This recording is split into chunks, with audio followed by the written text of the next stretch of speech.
Bro. Nakakatuwa si bro, ano, yan ang magandang ano, talagang kalmado at talagang ano, willing makinig talaga, no? Very good po. May nabanggit po kayo kasi kanina, brother. Ang sabi mo, before pa lang, kasi lagi mo sinasabi, I believe, I believe. Ibig sabihin, puro self-interpretation na sinasabi mo. I believe, I believe. Hindi, iba kasi yung I believe sa self-interpretation. Maaring yung paniniwala ko, interpretation mo. Pwede akong So, ano pumanig sa'yo. Pero ibig sabihin, yun na ang paniniwala ko. Yun yung paniniwala ko. Hindi ibig sabihin na yun ang interpretation ko. Kaya halimbawa, si Brother June, may in-interpret siya, pumanig ako sa kanya, then yun ang paniniwala ko na. So it doesn't necessarily mean na yun ang aking interpretation. So sa aking pag-aaral, whether yan ay galing sa kung kanino man, galing sa Bible, yun yung aking stand, yun yung aking perspective, yun ang aking paniniwala. Not necessarily mean yun ang aking interpretation. Kasi, limbawa, si Brother Jando, magpaliwanag siya, nag-agree ako sa kanya. Sige bro, agree na ako sa'yo, paniniwala ko na rin yan. So it doesn't mean na yun ang aking interpretation. So, ibig sabihin yung I believe na sinasabi niyo po, so wala kang batayan doon kundi yung sarili mong unawa doon sa isang binasa mo. Tama po ba o hindi? Sarili mong unawa doon sa nabasa mo because of the word I believe. Tama po ba 'yon? Pwede, you can say that. You can say that. Pwede mong sabihin yun. Kasi halimbawa, kung iba mang tao mag-share, kahit sino man siya, at yun ang paniniwala ko, of course, tinanggap ko na yun yung aking kakaintindi at paniniwala din. So pwede mong sabihin na ganun. So, walang pagkakaiba sa self-interpretation kasi yung sarili mong paniniwala ka mo eh. So, ibig sabihin self-interpretation. Tama po ba hindi? Mali nga bro, kasi pag sinabi mong self-interpretation, pinapaliwanag mo yung scriptures. So pwede na lahat ng paniniwala mo ay base sa self-interpretation mo. Pero ang pino-point out ko, pwedeng yung paniniwala ko ay bumase sa interpretation ng ibang tao. Halimbawa, si Brother Junri, may binasa siyang scholar. Interpretation niya ba yun? Hindi, interpretation ng scholar yun eh. Pero tinitindigan niya yun. Yun ang paniniwala niya. Exactly. So, ibig niyo po sabihin sa lahat ng mga yung oneness po na sinasabi niyo. So, wala kayong batayan na kahit man lang ibang mga church fathers o Bible scholar about dun sa oneness. Dahil ikaw lang ang nagsasabi, for now, masasabi mo, ikaw lang nagsasabi, wala kang batayan? Hindi bro, marami namang oneness eh. In fact, bago nga naging Trinitarian ang mga Kristiyano, they are one God believer. They are monotheists. O kanina halimbawa, sabi ni Brother Junri, sa first century daw, mga modalist, late first century, mga modalist, sinipa daw, no? Sinipa ng mga sabi natin, yung Universal Church, the Catholic Church. Hindi yun ang pagkasabi ko, bro. Agree ba kayo na ang Trinitarian ay na-develop lang late first century, second century? In fact, kapag binasa niyo second century, third century na mga historical accounts, wala pang talagang word by word na sinasabi na ang ama ay ibang persona, ang anak ibang persona. Pero mababasa niyo like sa Didach, like sa yung creed na mga iba't ibang meeting ng creeds dati, binabanggit lang nila Ama, Anak at Espiritu Santo. Pero wala kayong explicit na mababasa na ang Ama ay ibang persona sa anak at ang anak ay ibang persona sa ama. Wala kayong ganong mababasa directly the same na statement na ganon. So ang tanong ko, anong paniniwala before ng church kung later lang na-develop ang Trinitarian dogma? So yun yung gusto ko ring bigyan ng tanong. Pero bro, ano kasi may lakad kasi kami. Okay. So basta yun lang tanong ko. So sinasabi mo sa oneness you believe, no? And then ang sabi mo I believe. So ibig sabihin yun yung paniniwala mo. Wala kumbaga sa Bible wala kang maibibigay na Bible scholar ngayon na yun ang sinasabi niya doon tungkol sa oneness. Meron bang isa kahit man lang isang Bible scholar na oneness o talagang ikaw lang yun ang paniniwala mo? Okay, meron bro. Sige kasi ang sa akin lang kasi hindi ako gumagamit ng mga Bible scholars kasi ano yan eh appeal to authority yan eh, which is fallacy. Minsan sasabihin natin sinabi ng scholars kaya tama ako. Hindi, kahit nga yung mga doktor na mga espesyalista nagkakamali sa kanilang sa kanilang pag alam ng sakit nagkakamali kaya nga may second opinion, third opinion. Hindi porket professional or mga scholar tama sila mga kapatid. Yun yung pinupunto natin.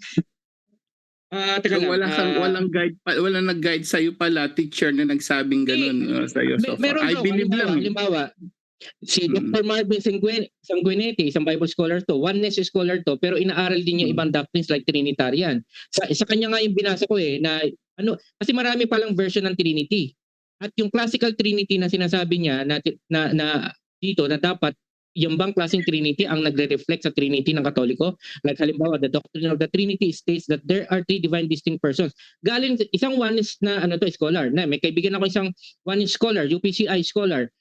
Graduate siya ng BA in theology, and then for 20 years apologetic siya. So siya si Brother Jason Dule. Pares kami ng stand. Inaral din niya yung meron siyang history ng Trinitarian na kung paano na-develop ang Trinitarian doctrine. So meron, pero kung sasabihin mo sa akin na sinabi ng scholar, therefore tama ako kasi sumang-ayon sa akin ng scholar, I think that is appeal to authority. That's a fallacy. Okay, sige, huli na lang bro, may lakad ka po yata. So yung ang huli kong tanong, sabi mo kanina, ang ama bumaba sa lupa. Tama po ba 'yon? Narinig ko sa iyo kanina eh. Tama di ba bro Junri? Tama bro Junri, sinabi niya 'yon? Yung ama, yun daw yung si Kristo, sabi niya. Kaya nga, bumaba siya sa lupa, sabi niya. Tama po ba 'yon, sabi niyo? Actually, hindi yun yung term ko eh. Ang gumamit ng term na yun, si Brother Junri, ginamit niya yung sa may angel, yung word na bumaba. No, ikaw bro. Ikaw nagsabi kanina, ang ama bumaba sa lupa, sabi mo kanina. Kaya nga naging Kristo, Brother Angel eh. Naging Kristo ka mo eh. Kaya nga siya yun eh. Bro. Kaya nga, yung idea is pareho, pero hindi ko ginamit yung term na bumaba. Ang sabi ko, nagkatawang tao ang ama. Wala akong term na ginamit na bumaba. Pero same idea yun. Same idea yun. Siguro sige, wala akong problema doon. Sige, I will give the benefit of the doubt na maaring sinabi ko yon. Pero kasi sabi ko, same thought lang naman yon. Nagkatawang tao o bumaba ang ama. Same thought siya. Pero ako kasi, as pagiging aware ko sa sinasabi ko, hindi ko ginamit yung bumaba. Pero sige, kung nasabi ko yon, anong tanong mo doon bro? Ay, yun nga kasi yun ang oneness niya eh. Yung ama, pumaba siya sa lupa. Siya rin yung Jesus. Oneness nga eh. Tama, di ba? So, yun talaga eh. So, kaya nakakagulo kasi sabi mo, iisa lang pero bumaba siya. Pero pagbaba niya, nag-iba na, Jesus na. So, medyo kaya nagugula na kanina pa sa mga paliwanag mo. Tinanong kita, si Jesus ba, at sinabi mo, naniniwala kami si Jesus ay Diyos. O ang Ama ay Diyos.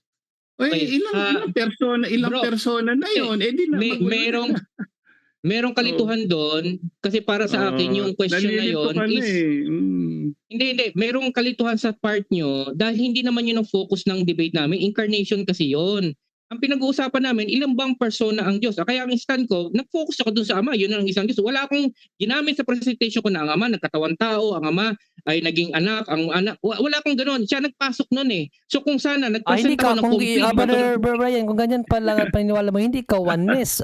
Unitarian ka. Hindi ka oneness. Ay, ang gulo. Unitarian ka kung yan ang paniniwala mo. Hindi ka oneness kasi sineseparate mo pa rin eh. You're separating it. That's not oneness. Linawin mo ano yung punto mo. Ano yung sineseparate ko? Sablay ka dyan. O sinasabi mo, hindi naman siya bumaba. Iba yung Jesus. Sabi mo si Jesus Diyos. Hindi na oneness yun bro. Kasi si Jesus ay Diyos. Sablay na bro. Ang sinasabi ko sa presentation ko, pinapatunayan ko lang kung ilang persona. Hindi ko pinapatunayan kung yung Ama ba ang bumaba. Hindi yun. Wala ako doon sa punto na yun. Pero kung yun sana ang usapan namin, hindi papatunayan ko na yung Ama nag-incarnate siya, naging anak siya. Bro Brian, Bro Brian,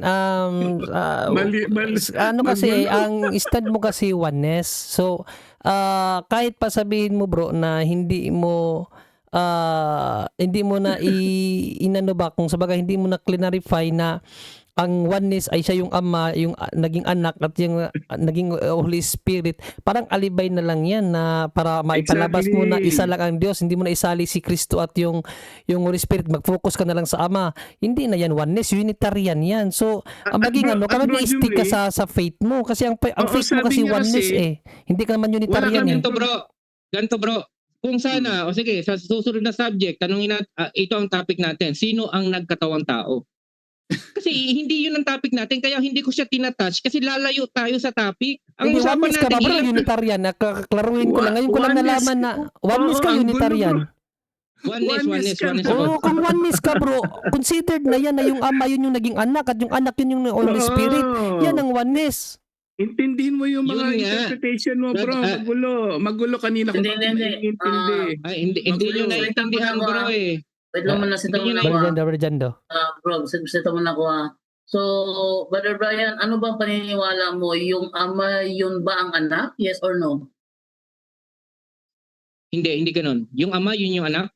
Hindi Oo, ganun. yung ama, yun ba ang anak? Hindi. Yun nga. Hindi ganun. Oneness nga. Ay, hindi ganon. So, hindi oneness. Kasi sa Unitarian nga siya, hindi Brother na- Jando. kaya Hindi nga. pala siya oneness. Unitarian pala siya. Ang gulo nga, kanina pa. Yung oneness kasi bro, yung ama, yun rin yung anak. Oh, at yung No, anak yun no, yung no, Holy no, no. Spirit. Yun din ang Holy Spirit. No. Ano Oo, yan iba bro? na naman. Yan ay ano nyo, misrepresentation nyo sa Ay, mga hindi oneness. Kasi bro. ako may group. Brother Brian. Sige, ganito. Oneness ka kasi bro. eh. Yan ang definition ng oneness. Oneness ako. No, hindi bro, pakinggan nyo muna. Kasi oneness ako eh, pinag-uusapan yung oneness. Ngayon, kung Trinitarian belief, okay, hayaan ko kayo magpaliwanag. Ngayon, oneness kasi ang tinatanong nyo. At may grupo ako ng mga oneness, kapwa ko oneness. Okay? So, meron kami Okay. mga debate din within the group na pinagtatalunan So, ibig namin yung sabihin, ganyang bro, paliwanag. Yung, alam, brother Brian. Aradiando, pinagtatalunan ibig namin yung sabihin- ganyang paliwanag. So, hindi lahat ng oneness ganyan ang unawa. Actually, mali nga sa amin yan. Majority ng mga oneness na nag-aaral talaga, mali sa amin yung anak, hindi yung ama, mali. Unitarian nga kayo bro. Unitarian kayo. Brother Brian, wait lang muna, Brother Brian na. Kasi, Sige bro. ang sabi mo kasi, yung Diyos, isang persona lang at yun ang ama. At hindi yung paniniwala mo, hindi gaya sa ibang oneness. Mm. Therefore, kung sa iyo ang ama, hindi yun ang anak, ano ang anak sa iyo? Diyos o hindi? O yun. Siya Diyos. Ha? Diyos. Kung Diyos ang anak at ang Ganito, sabi mo kasi bro. kanina, ang Diyos Tingin ko lang isa po. lang ang persona. Wait lang bro. Labo. Sabi mo kasi kanina, ang Diyos isa lang ang persona at yun ang ama. Therefore, ano yung anak? Mm. Kaya Diyos nga, siya, yan ang Diyos. tanong ko. Diyos siya. Pero sa kalagayang tao, di ba? Ito kasi ang hindi nyo naguguluhan kayo, hindi nyo kasi iniintindi yung punto ko sa debate. Sa debate, kung sana ang pinag-usapan namin, sino ang nagkatawang tao? O, dito ang papatunayan ko yung ama. Hindi naman yun eh. Hindi naman yung... Hindi ganyan bro. Ang ibig ko sabihin dito, ganito eh. Ang stand mo kasi kanina kay Brother John Ray, ang Diyos, ang ama lang. Kasi isang persona lang ang Diyos, di ba? Yung natindig mo, ang ama lang. Tapos sabi mo ngayon, ang anak, Diyos rin. Sabi So, niya, si Jesus, Diyos. Oh. So ilan ang Diyos mo? Isa, dalawa. Isa lang ang Diyos ko. John 10:30. I Kung and my isa Father lang are ang Diyos one. mo, paano naging Diyos sa'yo yung anak? Sabi mo, ang Diyos, isang persona lang at yun ang ama. Ba't Correct. naging Diyos sa'yo ang anak? Correct. Ba't Subject ng pinasok mo si Christology. Jesus? Ba't pinasok mo si Yan ang Jesus? subject ng Christology. Kaya sabi ko kanina, Ay, yan. kung pinag-uusapan namin sana yung pagiging Diyos ni Kristo, that's another subject kung ilan ang persona ng Sige, Diyos. tanongin kita bro. Ilan ang Diyos mo? When we speak to Father and to the Son, ilan ang Diyos mo? Isa, dalawa? Isa, John 10:30. So Isa kung lang isa ang lang, ama at ano anak. yan? Yung ama o yung anak? Isa lang, ama nga ang nag-iisang Diyos. Ngayon, So ang yung tanong, anak, ano yung anak? Diyos siya. Dalawa Isa mo, na. ama lang ang nag-iisang Diyos. Ano yung anak? Ito nga, ito, papaliwanag ko. Paliwanag niya. Ang gulo. Sa stand sa kanina, sa pinapaliwanag ko, kung ilang persona, ama, di ba? Wala kami sa punto kasi na pinag-uusapan namin yung incarnation. Nandun lang kami sa punto kung ilan ang persona ng Diyos. Ngayon, pumasok si Brother Junri, pinasok niya yung Christology. Diyos, ngayon, tanong, kung ang ama ang nag-iisang Diyos, ito yung tanong mo, Brother Jando, tapos Diyos din ang anak sa aking paniniwala, dalawa na ngayon ang Diyos. Oh. Tama? Ganun ba yung ano mo? Ganun yung stand mo? Yun Hindi. na lalabas eh. Ang sabi mo kasi, ganito, Bro, ano mo na? Ayan yung sa muna ako sinabi magsalita. mo. Pinapaliwanag ko na eh. Pinapaliwanag ko na. Kaya niyo ako magsalita muna. Bigyan niyo ako ng time kahit mga 20 seconds. So, ang sabi mo, ang labas parang contradiction sa akin, nakukonfuse kayo kasi dalawa ang Diyos na lalabas kasi kung Diyos ang ama, Diyos din ang anak. Tama. Ang question doon, paano naging Diyos ang anak? Kasi nga yung ama na siyang nag-iisang Diyos, Mm. Ang anak sa Nananahan Diyos. doon. Hindi. Pakinggan natin Ano, muna. Patapusin mo. Sige, Yung, bro. kasi ang tanong, paano naging anak, paano naging Diyos yung anak eh? Ilalabas dalawa ang Diyos. So ang tanong, paano? So ito papaliwanag ko. Yung nag-iisang Diyos na, which is ito yung ama, nananahan siya doon sa anak. So yung divinity nung anak at nung ama, walang kaibahan, walang separation, walang distinction. Therefore, yung anak na yon, Diyos siya kasi nga yung ama na nag-iisang Diyos, nananahan sa kanya. O, dalawa na Wala persona agad. Bro, sabi mo bro, nananahan, di ba? Dalawa na persona. Patay Oo, sa... Bro. Nananahan. Mali. Hindi yan dalawang persona. Sabi ni Kristo, pupuntahan niya yung ama. Sino yung pupuntahan Alam niya? mo, kasi si Brother Angel, kanina ko pa napapakinggan na patay tayo diyan, ganyan tayo. Parang sa akin insulting kasi yun eh. Bro, ganun Ngayon, bro, para hindi, bro. Hindi, tanongin ko lang kay Brother Angel. Sige, Ano yung bro. dalawang persona sa'yo, bro? Sa stand mo as Trinity, ano yung dalawang persona sa'yo? Magkakaiba. Brian, Magkakaiba Brian, yun. kasi- Kaya nga... Sige, bro. Brother John. Brian, ganito kay Brother Brian na kasi, sabi mo kasi may lakad dyan ng asawa mo. Pwede ka ba balik sa sa linggo ng gabi para pagpatuloy natin pag-usapan ito? Ba't linggo? Kasi Ano maganda yan, bro? maganda pag-usapan tong topic na to eh. Pwede naman. Pero gusto ko lang, Wag linggo. tapusin ko lang dito, okay lang? Tapusin ko lang dito yung tanong ko kay Brother Angel. Kasi kanina niya pa sinasabi na nalilito siya, dalawang persona na yan. Bro, Yes. can you define lang yung pagiging persona ng anak sa ama? Yung sa Trinitarian dogma mo, sa Trinitarian doctrine mo. Kailangan alam mo muna kasi bro, kung ano ibig sabihin ng persons. Distinguish yan. May distinguish yan. May sariling will ang anak, may sariling will yung ama bro. Tandaan mo, kaya tatlong persona yan sa iisang Diyos. Napakalinaw naman nun bro eh. Iisa lang talaga ang Diyos. Kaya lang, ang pinasok nyo, kailangan mag-aral kasi ng proper Hindi mo theology. sinasagot yung Wait hindi na, mo kaya sinasagot nga, yung tanong ko. pinapaliwanag ko nga. Kailangan may naging proper... magkaibang persona ang ama at anak para sa iyo? Paano naging magkaibang persona ang ama? Ama kasi Para sa ama akin. is ama, anak is anak. Kaya magkaibang persona talaga. Simple lang, ganun lang kasi. Circular reasoning yan eh. Circular reasoning yan. Hindi, secularism, Ano? that is logical bro. Parang tayo din yan, yung ama at anak, magkaibang persona talaga yun. Tandaan mo, Ano ka ba in Genesis Kasi 1:26, ganito. tayo ay kawangis ng Diyos. So kung ang 2 ama minutes, sa 2 lupa minutes. at anak sa lupa magkaiba, ganun din ang Hindi, Diyos, kaya ko to ama at anak tinatanong. magkaiba din yun. Kaya ko to tinatanong kay Brother Angel specifically. Kasi pinaliwanag ko na sa kanya kung paano naging Diyos ang anak. Sabi ko, ang anak ay Diyos kasi yung ama nananahan sa kanya. Meaning to say, yung pagka-Diyos niya ay sa ama. Samantalang sa Trinitarian doctrine, iba yung pagka-Diyos ng anak, may sarili siyang divinity, even though nag-share sila ng same Hindi iba ang Hindi. pagka-Diyos ng anak sa Mali Trinity. Teka lang bro. Mali ka dyan. That is Mali ka Stroman. dyan. Stroman yan. Huwag mo Nasabihin mo sa sabihin yung Trinity, turo iba ang, namin, mali yan. iba ang Okay. pagka-Diyos. So- Iba ang persona, pero hindi iba ang pagka-Diyos ng ama at anak. Mag-aral ka Okay, kasi ng sige. proper mag-aral ka ng proper theology para maging proper ang interpretation mo kasi pag wala Hindi kang bro, nag-aaral din ako ng proper theology. Magkaiba lang tayo ng theology. yung Magkaiba lang tayo ng pinag-aaralan mo, theology. Ngayon bro, Si kanino Trinitarian galing theology yung- kasi sa'yo eh. Trinitarian Kaninong- theology. kaninong Anyway. sinong pinaka-leader yung Agree ka ba? Sige, Ah, agree ka ba doon sa statement na si Kristo ay Diyos dahil nananahan sa kanyang ama bilang Trinitarian? No. Okay. Mali. Mali yun. So, mali aral mo bro, Mali mali. yun. Hindi siya Diyos Kaya na nga. nananahan sa kanyang ang ama. kaya nga, brother, Diyos talaga brother John, siya.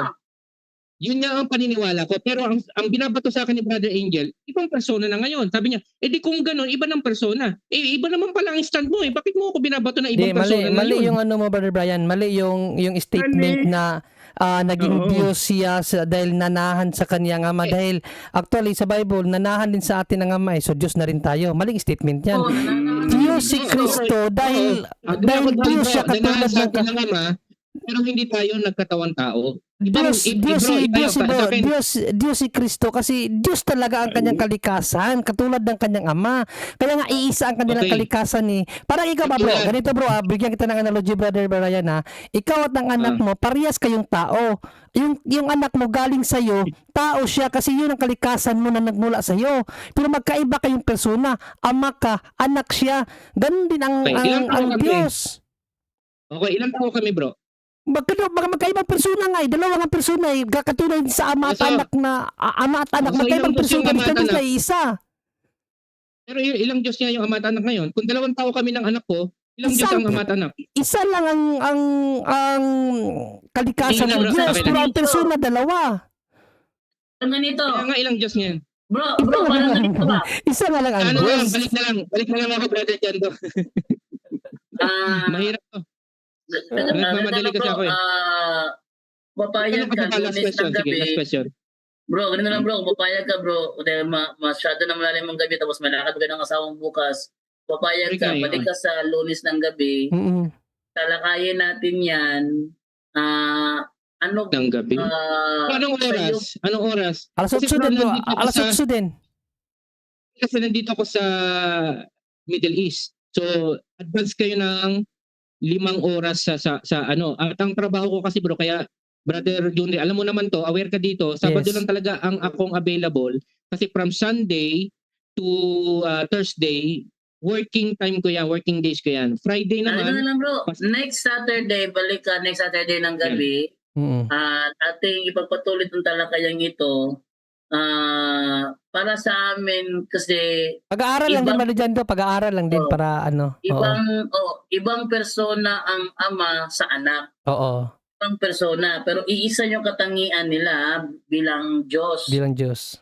Ngayon sa'yo, isang ang persona mo, isang persona ang Diyos, ito yung ama. So ang maganda doon, ipaliwanag mo sa amin bakit Diyos si Kristo sa'yo, bakit Diyos si Kristo sa'yo, sinabi mo na ang Diyos isa lang ang persona at yun ang ama. Mm-mm. So, Correct. kung Tama. maganda Maganda yan. Ang Diyos, maganda yan. kung ang Diyos, isa lang ang persona niya at yun ang ama, yung anak, hindi pwede maging Diyos sa'yo yan. Pero, sabi mo kasi Diyos ang anak din eh. At Kung iba yun ang anak, objection mo, iba yung ama. Therefore, mas Kaya maganda ating balikan yan ngayong next Saturday ng gabi. Kasi, sige brother, Kailangan brother pa kayo Jando, release. ano yan? Maganda, gusto ko, maka-store pa kami, ano? Mahirap na kami pa dahil lang maka-store po ka. Parang ano lang, gawin lang natin ano, Bro Bray, gawin lang natin ano, educational. O hindi Sige, debate sige. to, hindi debate. Okay. Tapos na ako kay Brother kasi kay Brother Jando kasi maganda yung ano niya, yung proposal niya. Oo. At agree ako doon. Ako bro, Sige. kung okay lang, kung magpapaliwanag ako, bigyan niyo ako ng kahit parang 5 minutes kasi Kahit sabi 10 niyo minutes, magpapaliwanag ikaw ako. Eh. papaliwanagin ka namin ng 10 minutes kasi gusto din namin, actually Bro Bray, nalito talaga ako ngayon na sinabi mo na Sige. ang Diyos lang pala sa'yo Ama. So, mali pala yung akala ko na oneness ka kasi Unitarian ka pala. Iba yung Unitarian sa oneness Italian yung bro ano eh. mo eh. Mm-mm. Yung stand mo. Unitarian, Kasi yun yung sabi ko Ama si lang ang Jesus, Diyos. At sabi niya si Jesus, Diyos din. Yan din ang O paniniwala yun ang problema namin. eh. Unitarian Problema na naging yun, bro. oneness. Okay. Sige, next Saturday na lang. Yung mga objections na lang doon na lang sa Sige. Saturday. Sige. Salamat, Brother Junior. Okay, bro. Angel, kung may nasabit man ako na banggit ako na hindi maganda, pagpasensya niyo na. God bless. God bless.